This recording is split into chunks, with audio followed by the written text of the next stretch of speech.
The Eagles beat the Chiefs 20-17, a game that was 20-10 with about 4 minutes to go. The Eagles completely controlled it. They send the Chiefs to 0-2 while the Eagles get to 2-0. And I want to start with the positive side of this. This is my Monday method. We're taking a page from Josh Pate. We're starting with the positive before we get to the negative. Chiefs fans, calm down for a second. The Eagles just continue to make everything look easy. Can we just be honest about that? Like, the Eagles take away whatever you do well, and on offense, they do kind of what they want when they need to. And I don't know if anybody knows this, the tush push still indefensible. Like, there's just nothing you can do. So I watched this Philly team and I thought, man, if this is week 2, let's just remember that the defending Super Bowl champions are 2-0, and they've had a pretty easy time on their first 2 games. They just find ways to win games. I mean, we just talked about the Cowboys, how, they're a couple of CeeDee Lamb drops away from being 2-0. But CeeDee Lamb did drop those passes, and the Eagles did do what they needed to do to beat the Cowboys week 1.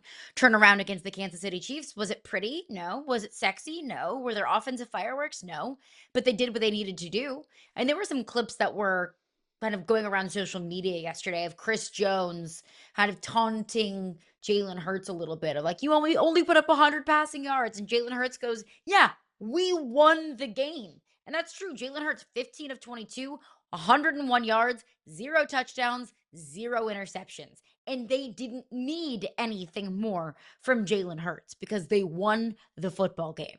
I think that's the scariest thing about the Philadelphia Eagles is they don't need to make it look sexy. And they can beat a divisional opponent in the Cowboys who look pretty good against the Giants, and then turn around and beat the Kansas City Chiefs and Patrick Mahomes in Arrowhead Stadium, one of the loudest and most intimidating environments in the National Football League, and get a win. A place where the Chiefs don't lose very often. They are so complete. They are so deep. If they need to beat you defensively, low scoring, slog it out kind of game, they can. They can do that. If they need to beat you in a high scoring affair, running the football a lot, airing the ball out to Devontae Smith and A.J. Brown, and even though they haven't done that very much, airing the ball out to Devontae Smith and A.J. Brown very much in 2 weeks, they can do that. They have the ability to do that.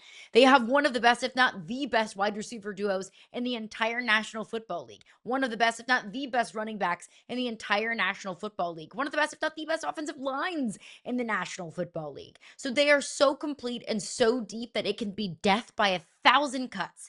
And that's exactly what we saw yesterday. The Eagles are so scary because they're so deep and they're so complete, and they don't have to make it look pretty. And also, we saw this last year. Remember last year when everybody was freaking out, oh, AJ's not getting enough targets. He's upset. He's reading a book on the sideline because he's not getting the ball.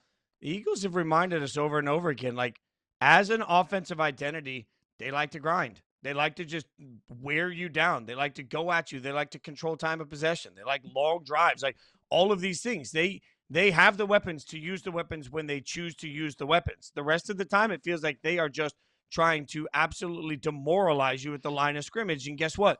It works. It worked last year. So, like, I'm not going to question the play calling and the way they do things because it's exactly the method that got them a Super Bowl ring last year. So, I think at this point, look, the Packers to me are the class of the NFC. And maybe that's because I'm in love with something shiny and new and different. Maybe it's just, like you take my favorite soda and put a different label on it and suddenly I have to buy it. Maybe that's why I'm into the Packers more. But I watched the Eagles yesterday and I thought, man, they don't make mistakes. They don't make a lot of mistakes. They don't beat themselves.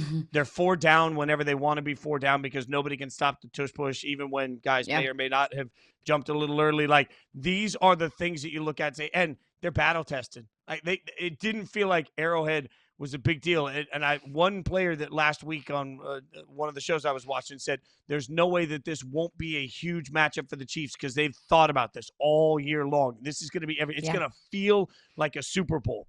It didn't to the Eagles. Eagles came out and felt calm, cool, and collected. They handled the best punches. Like, Kansas City was like a little brother punching a big brother over and over and over again, and the Eagles just stood there and laughed. They took it. The Eagles are clearly a superior team right now.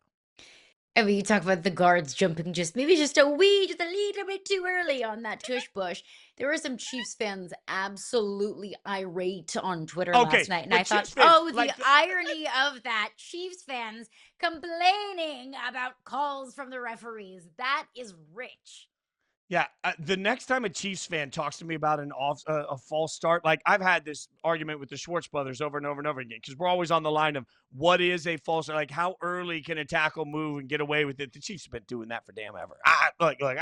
I'm not hearing it. Plus, at the end of the Spare day, me. the NFL doesn't have it in or out for any of your favorite teams. I will say this repeatedly: if you believe it's rigged, just stop watching it. So I do think they got a little bit lucky there, but let's look at just trying to bit. I do think that there's panic though. There should be panic for Kansas City, and here's the reason. Right, Caroline, like last year when we were working together on different shows, and last year I was on Inside Coverage a lot. By the way, you should check out Inside Coverage on Yahoo Sports Monday through Thursday.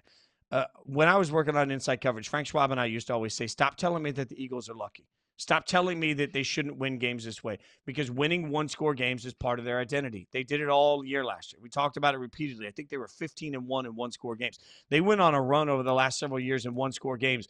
It was absolutely epic. It was incredible. And I picked the Chiefs coming into this season to go to the Super Bowl for that very reason, because the whole answer is you don't beat Mahomes in one-score games. So the only way you beat him is if you blow him out. I don't think it's very easy to blow out Andy Reid and Patrick Mahomes. That's my logic. That's my math.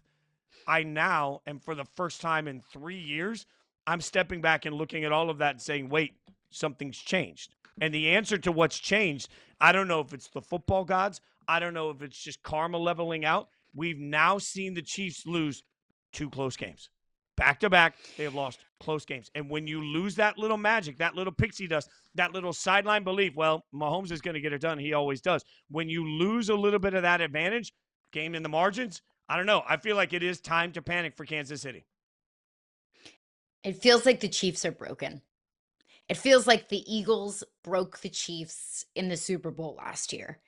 And one reason is because of what you just said, that the Chiefs always came in clutch. In a close game, I go ahead and open up your sports book of choice and put some money on Patrick Mahomes and the Chiefs because they were inevitable.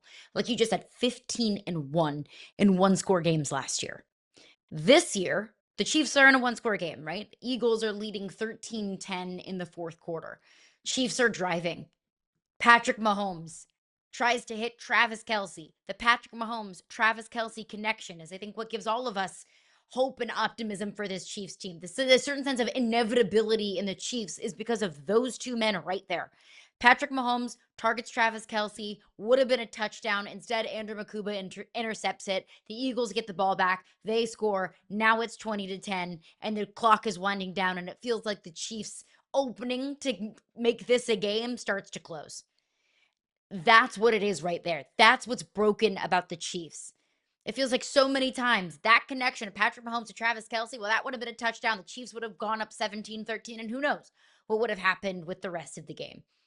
But that right there, that magic, that late game magic, that close game magic that always felt like it went the Chiefs' way, for good reason. You got Patrick Mahomes, Andy Reid, Travis Kelce.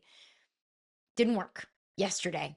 And so what always went their way last season and years in the past didn't. And it feels like there's a little piece of this Chiefs team that's broken. And look, maybe Xavier Worthy and Rashee Rice come back, and then that offensive magic is just reinvigorated, and we're talking about the Chiefs going on yet another Super Bowl run. I would be 0% surprised if that did, in fact, happen with the Kansas City Chiefs. They just don't look like the same team. There's that offensive pop, that offensive sizzle that they just do not have. And it wasn't just against the Eagles yesterday. It was against the Chargers as well. They looked flat. They looked lifeless. And for a Patrick Mahomes quarterback team, an Andy Reid coached team to look flat and lifeless, it's something that is unprecedented territory, I think, for all of us as football fans. Again, does this mean that the Chiefs are broken forever? Of course not. I would be 0% surprised if the Chiefs figure things out, if the Chiefs had the number 1 seed in the AFC. Who the heck knows? Like, why not? Why couldn't it be the Chiefs? They've done it before. They can do it again. There's a certain sense of trust that we all have. We should have in this Chiefs team. But through 2 games, it's not the same. And I don't know if it will be the same. I think it will. Like, if I had to bet on it, we talked about this earlier on in the show. The best 0-2 team in the NFL. The best 0-2 team in the NFL. Is it the Giants or is it the Chiefs? And I said it's the Chiefs because they get that benefit of the doubt. They're allowed that benefit of the doubt. They've earned that benefit of the doubt. It is Andy Reid, it is Patrick Mahomes. But For how long do they get that benefit of the doubt? We shall see. Yeah, the Chiefs are broken. And Mahomes is missing a wide open wide receiver down the field late in that game, too. Like, just enough little things. Caroline, the one thing that hit me from what you just said, because you said, look, they'll work it out. Like, that we give them benefit of the doubt. I don't know that this version this year deserves that same benefit. And it's not because Mahomes isn't great. It's just because if that little piece of, hey, somehow, some way they find a way to win, if the football gods have kissed them for the last several years and this year they're not willing to, I don't know what that means for this team. Because certainly just looking at the talent, they're not good enough on the outside. They don't have enough speed to make everybody threatened one way or the other. They never really addressed their running game in a way that gives that sort of next level. Like, they basically The run looked game's at it for, brutal. right. They every year they look at it and say, we're fine, we got Pat, right? Like, okay, I get that. You have Andy Reid, you have Patrick Mahomes, you have Spags. I get that. But to me, at some point this year, like last year, it didn't make any sense. Last year, we kept looking at it and saying, how does it look so bad, but they still win football games? Until suddenly they didn't win that football game. This year, the question is, how does it look so bad? There is no caveat to it. I feel dumb going against the Chiefs because I can't bet against Patrick Mahomes and Andy Reid. But I feel dumb right now betting on the Chiefs because they're just the eye test. Take the jerseys away and just watch the first two games. They don't look good enough. If we looked at this team through the microscopic lens of 2025, the 2-game sample size that we have, throw out all the Super Bowls, throw out everything that we know about the Chiefs pre-2025, where are the Chiefs in the AFC? It's the Bills and Ravens, 1A, 1B, pick your poison. You're not wrong. They're at the top of the AFC. I would put the Chargers up there above the Chiefs. I would put, who else? I mean, look, as we see Have right the now, Colts looked better than the Chiefs? The Colts have clearly looked better than the Chiefs so far. Like, I get we're not the Colts like above the Chiefs. But look, the Chargers look like they're the class of the AFC West. We'll see how tonight plays out. But the Chargers right now should be the division favorite based on their one game, and everybody else's too. You're right. The Colts look substantially better. Let's see what the Texans look like tonight. I mean, the Colts just look like a team. They don't look like a special team. And just that difference, I want to believe that the magic sauce comes back. But based on what? Just based on the fact that historically it usually does, I don't know.